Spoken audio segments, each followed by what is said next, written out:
Estamos iniciando mais um programa Transição, a visão espírita para um novo tempo. Hoje, para nossa alegria, está conosco mais uma vez Divaldo Franco. Como está, Divaldo? Muito bem, graças a Deus. É sempre bom estarmos juntos, né, Divaldo? Com os nossos amigos de casa. Sem dúvida. Divaldo, tem acontecido muitos problemas, algumas catástrofes pelo Brasil afora e pelo mundo do modo geral. No seu livro, um dos mais recentes, Transição Planetária, você faz alguns comentários, algumas citações a respeito desses casos. Você poderia hoje expor para a gente acerca desse tema, por favor? Com muito prazer.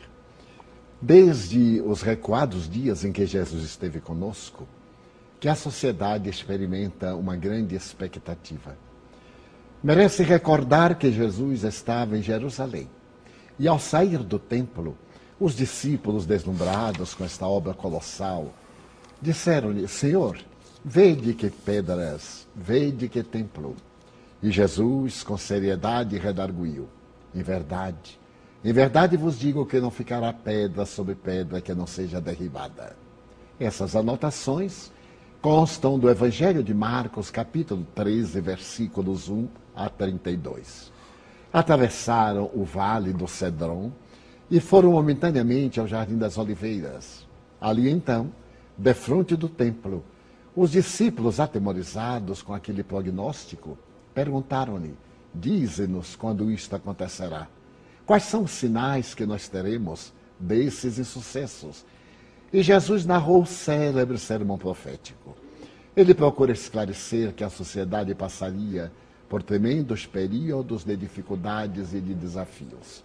E que, naturalmente, naqueles dias tumultuosos, quem estivesse no campo não teria tempo de ir à cidade.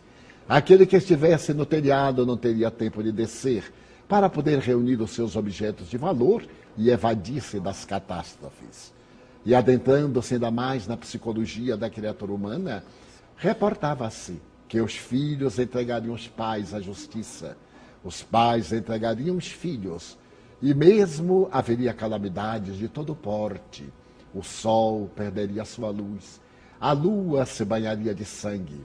E ante um prognóstico fatídico tão grave, ele continuou: se não fosse por amor do Pai aos seus eleitos, tudo isso se tornaria ainda mais grave, porque estes sinais são apenas o começo.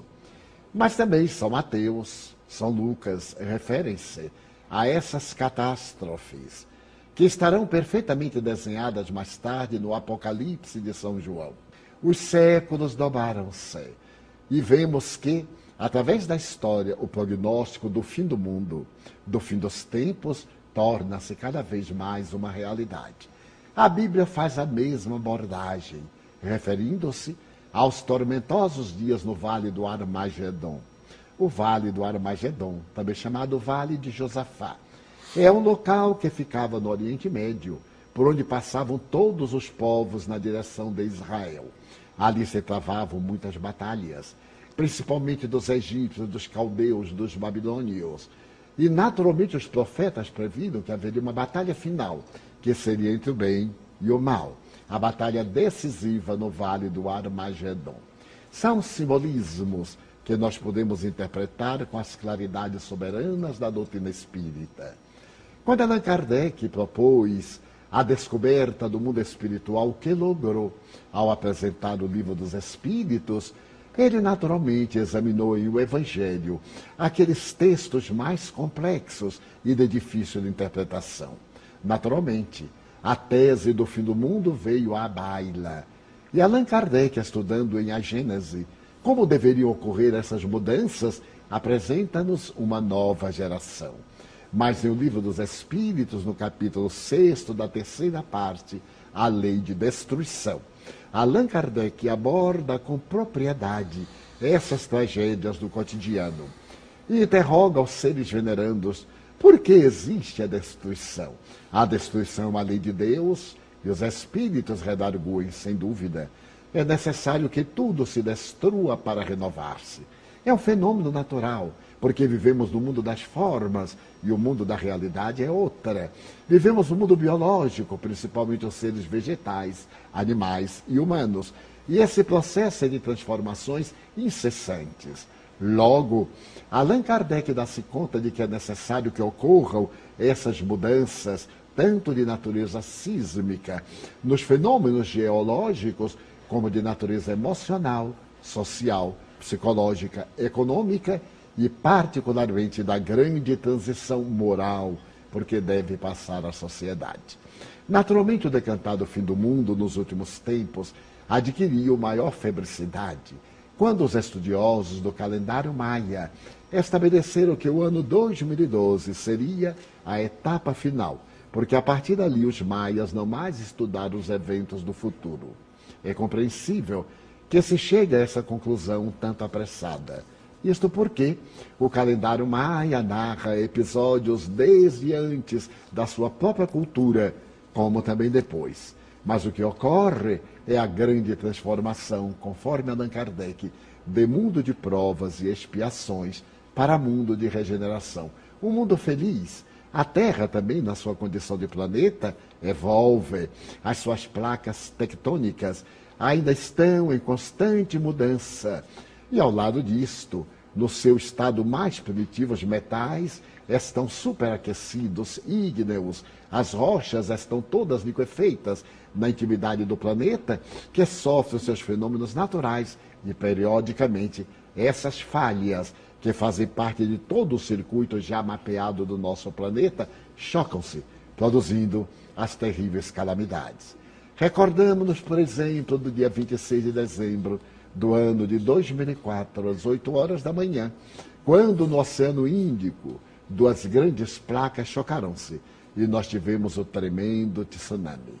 Esse tsunami que afetou 11 países e, saindo do Oceano Índico, atravessou o Atlântico e as costas da África, deixou saldo terrível de 230 mil mortos. A primeira onda, a devastadora, que atingiu a altura de 30 metros e que tombou de uma maneira terrível sobre aquele local em que estava o epicentro, matou de imediato 120 mil pessoas nesse paredão, que naturalmente se transformou no mais hediondo fenômeno dessa natureza na história da humanidade. Mas de lá para cá, surgiram quantos outros? Recordamos-nos recentemente do tsunami que varreu as costas do Chile e que também mudou a estrutura do nosso planeta, como aquele. E logo depois tivemos a calamidade do vulcão na Islândia, cujas cinzas atiradas a mais de 10 mil metros de altura mudou totalmente a geografia dos voos internacionais, paralisando a Europa. E, por consequência, outros vulcões da mesma cordilheira ameaçam, se um dia vierem a sua explosão total a uma erupção gigantesca, paralisar o mundo, porque as suas cinzas podem cobrir a nossa atmosfera. São estudos prognósticos que ainda não são confirmados e que certamente não o serão, assim o desejamos. Mas verificamos, por exemplo, o superaquecimento, o lento aquecimento do nosso planeta, graças à intemperança humana, os gases atirados da atmosfera, a poluição dos rios, dos mares, dos lagos com o mercúrio e outras substâncias e, naturalmente, a mudança do clima. Temos sido vítimas periódicas das grandes enchentes. O Brasil experimentou essa calamidade no mês de janeiro, quando nas cidades serranas, aliás, vítimas anuais de tragédia em menor dosagem, porque esta última foi considerada a mais terrível, cujo número de mortos até então, e ainda subirá mais, já ultrapassa a casa dos 820 cadáveres encontrados. Então, essa calamidade que foram as chuvas torrenciais, produziram desabamentos terríveis, perversos, que soterraram milhares de vidas. Vidas, algumas que se salvaram, vidas que foram aniquiladas, residências que se destruíram, mudando a geografia de Nova Friburgo, de Teresópolis, de Sumidouro e de outras cidades daquela região vitimadas pela tragédia. Mas não apenas no Brasil. Bangladesh periodicamente assolada pelas grandes enchentes, a Austrália, que apresentou dos maiores índices de calamidade desta forma. A cidade de São Paulo, anualmente, nos meses de dezembro e janeiro, vitimada pelas chuvas torrenciais, imprevisíveis, tropicais, trágicas, que não somente ceifam as vidas daqueles que morrem no momento, mas que também deixam um grande lastro de prejuízo material, de dano moral e de dano psicológico. Aqueles que sobrevivem a essas calamidades perdem o endereço de si mesmos, o equilíbrio, o sentimento de família, a harmonia interior e, sob outro ponto de vista, os pequenos haveres. Infelizmente, ou felizmente também, aqueles bem-aquiorados têm sido vítimas, neste momento, dessas calamidades no Brasil e particularmente na Austrália, em que cidades nobres, características do primeiro mundo, invadidas pelas águas, tudo perderam.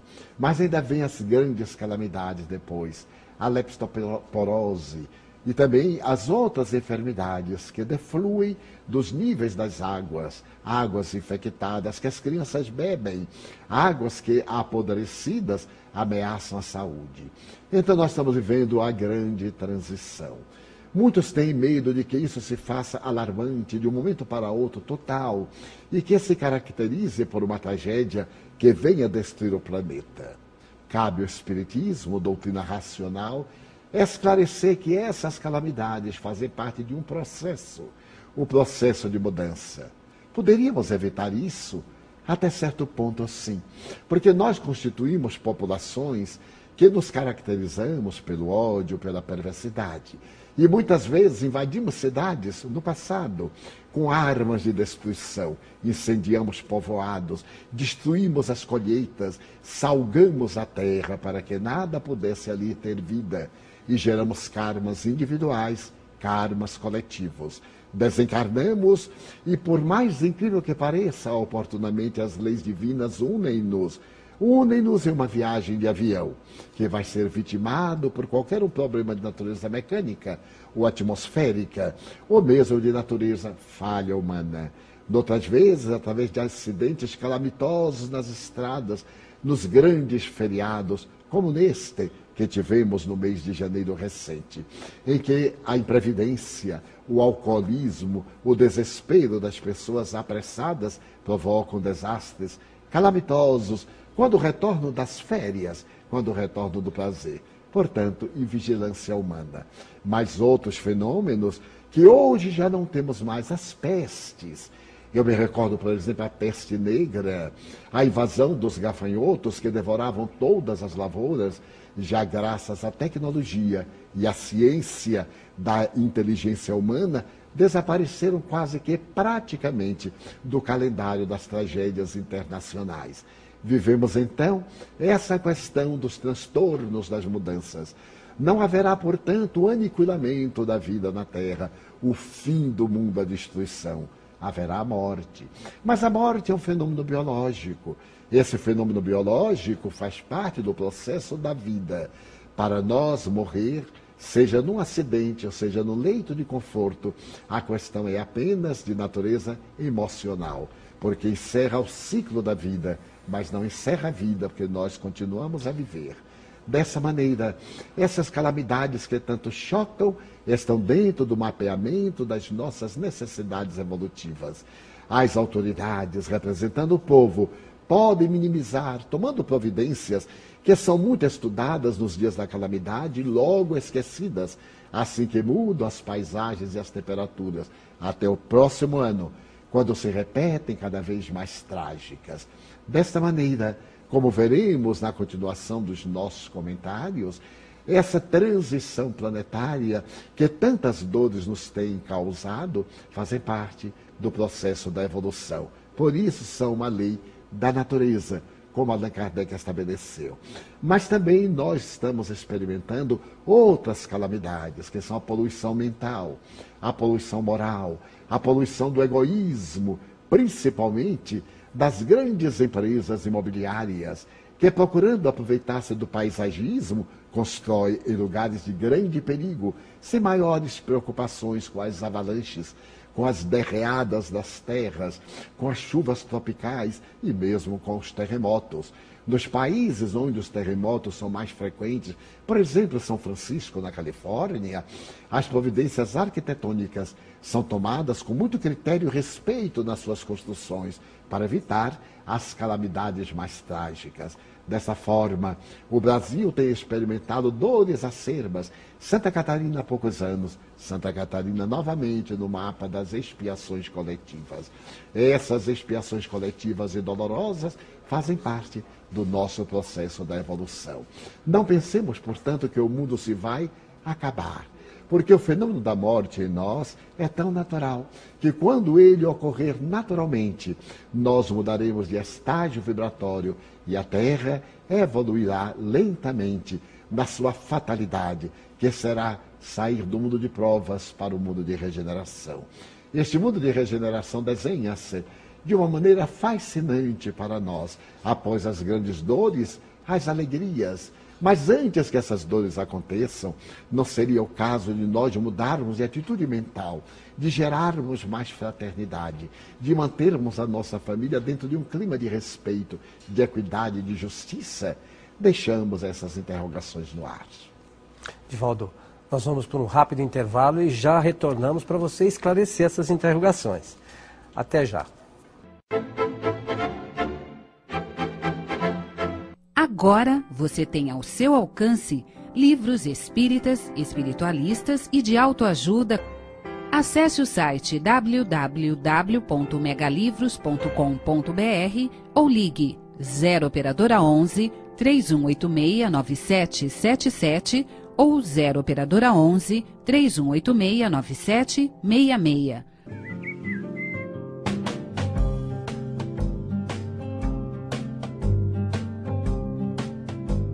Rádio Boa Nova, a comunicação em prol de um mundo de regeneração. Estamos de volta com o programa Transição, a visão espírita para um novo tempo. Hoje com o Divaldo Franco fazendo alguns comentários sobre o seu livro A Transição Planetária, que você pode encontrar no Mega Livros, conforme a gente anuncia no intervalo do nosso programa. Divaldo, aquelas complementações que você deixou no ar, você pode trazer para os nossos amigos, por favor? Naturalmente, que todos temos interrogações. Por que acontecem tantas desgraças com pessoas boas? E aquelas que são generosas, muitas vezes, têm uma vida muito agradável. Por que existe tanta injustiça, tanta impunidade na Terra? Porque no relacionamento conjugal, os indivíduos, depois de passar o encantamento, começam a experimentar animosidade, perseguições, e partem esses mais perversos e cruéis na busca do seu destino, deixando muitas vezes lesionados sentimentos familiares, da construção do lar ou da pessoa com quem conviveu em parceria afetiva e sexual. O Espiritismo vem explicar que existe uma lei no universo, a lei de causa e de efeito. Tudo aquilo que tem um efeito provém de uma causa equivalente. Quando esse efeito é inteligente, se ele é emocional, se ele me afeta, ele procede de uma causa que é idêntica. Então essa lei de causa e efeito proporciona a reencarnação. A reencarnação enseja a colocar os indivíduos que se comprometem à borda do abismo para os necessários resgates.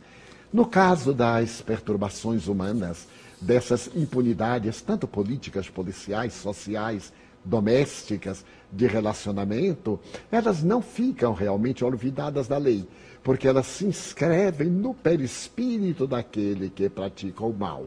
E mais cedo ou mais tarde, ele renasce, sob a injunção do resgate. Vemos, por exemplo, o indivíduo perverso que se compraz na crueldade, na pedofilia, no adultério, na prostituição, na corrupção dos costumes, no crime do colarinho branco. E eles triunfam sob o aplauso popular. E perguntamos, mas onde? Olhemos agora. aqueles que nascem com a vida ceifada, aqueles que nascem sem o cérebro, aqueles que nascem com a acromegalia, aqueles outros que nascem com os transtornos mentais, aqueles que apresentam as terríveis deformidades físicas, os degenerados, chamados tecnicamente fenômenos teratológicos, que desde o berço trazem essas anormalidades congênitas. São eles aqueles cruéis, aqueles perversos, aqueles que não foram justiçados pelos códigos das leis humanas e não foram momentaneamente alcançados pelos códigos divinos. Agora renascem para pagar. Ninguém permanece impune, porque onde o indivíduo vai, também assim a sua consciência. E a consciência é o juiz, é o advogado, é o promotor, mas é também a testemunha. A testemunha severa que ele aponta o erro e que o faz recordar naquele desvario em que ele se encontra nos processos da paralisia, das paresias, das alucinações, da hebetação, nos momentos em que, em um período em que perde a consciência por um longo prazo, está encarcerado para poder expiar os males que praticaram. Também esses serão vítimas, ou seremos vítimas, das calamidades gerais, do grande momento de transição do planeta. Eles muitas vezes estão numa boa posição econômica e vem uma tragédia desta natureza, arrebatando-lhes as vidas queridas, às quais se vinculam profundamente tocados, ou levando-os a enfermidades muito graves, a transtornos terríveis de natureza psicológica, ou mesmo a ceifarem alguns órgãos, serem vítimas de acidentes que lhes despedaçam o corpo e colocam-nos no cárcere de uma matéria, numa prisão sem grades, para expiar. Mas a misericórdia divina também é amor. Não é somente justiça. A justiça alcança, mas o amor atenua. Porque a grande lei do universo é a lei de amor. Nós poderíamos passar pela grande transição sem a necessidade do sofrimento, se amássemos. Se amássemos de tal maneira que o nosso bem anulasse o mal que nós fizemos. Mas como o egoísmo ainda é para nós a grande centelha que parece avivar o nosso entusiasmo da combustão da vida, ele dominando-nos faz que erremos e reajustemos. Pequemos na palavra tradicional da teologia e voltemos a reabilitar-nos. Então nós vamos ver a grande transição como se opera, e Allan Kardec falou que um dia a Terra seria habitada por espíritos felizes, tanto encarnados como desencarnados. E nessa grande transição que se vem operando desde os anos de 1970, quando o sistema solar, segundo Hartley, o grande astrônomo, e outros, estaria adentrando-se na faixa imensa de fotos que envolve a grande estrela de terceira grandeza, que é Alcíone, para criar em todo o sistema uma outra psicosfera, e que por volta do ano de 1988, 90, a Terra entrava por sua vez nessa camada de fotos, onde ficará por quase 2000 anos. Abrindo parênteses, na vez anterior em que isso ocorreu, os indianos chamam o período das trevas, o período de Kali Yuga, o período dos grandes sofrimentos.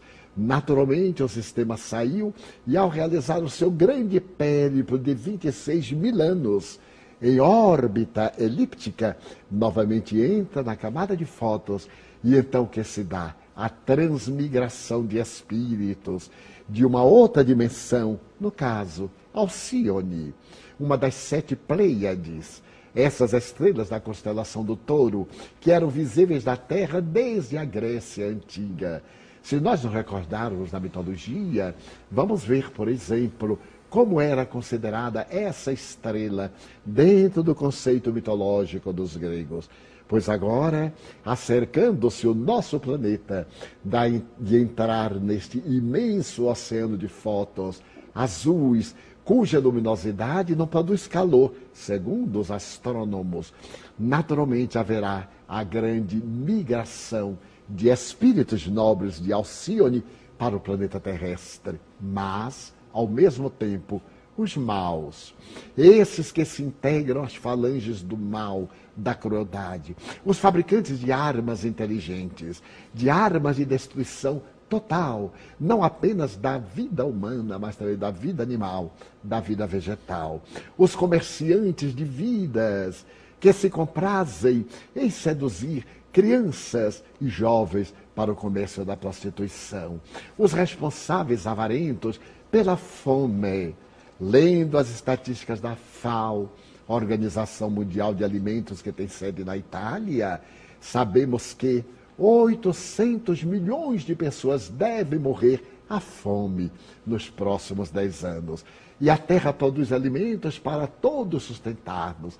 A emissão de gases da China, dos Estados Unidos e de outros países de primeiro mundo que se recusam a diminuir essa emissão para poder equilibrar a sua produção tecnológica, esmagando outras nações reduzidas à miséria, esses governantes, os quais respeitamos a todos, embora não concordemos com um grande número deles, eles serão exilados do planeta.